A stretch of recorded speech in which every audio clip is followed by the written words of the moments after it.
ngã trên đi quên quên bao xịn ngã tốn đi là bao tốn đi này đó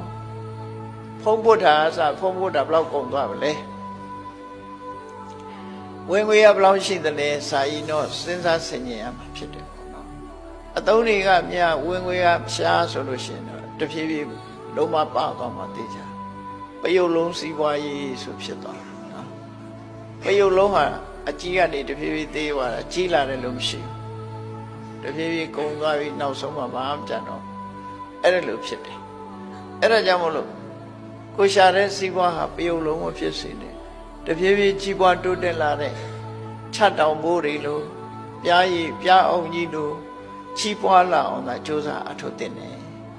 ဒါဟာလေကိုယ့်ကိုချက်ကင်လုံးနေမှာသိမှာပဲဖြစ်တယ်ဟောဒါကြောင့်မို့စာရီနော်ကိုလုံးနေတဲ့အလုပ်ပေါ်မှာအမြဲတမ်းလောက်ရမှာစဉ်းစားတွေးခေါ်စီးပွားလုပ်ရင်ဒီစီးပွားကအကျိုးဘယ်လောက်ရှိတယ်မြတ်ဘာစီးပွားလုပ်ရင်ကောင်းမလဲခေတ်ချစ်နေရဘယ်လိုရှိသလဲ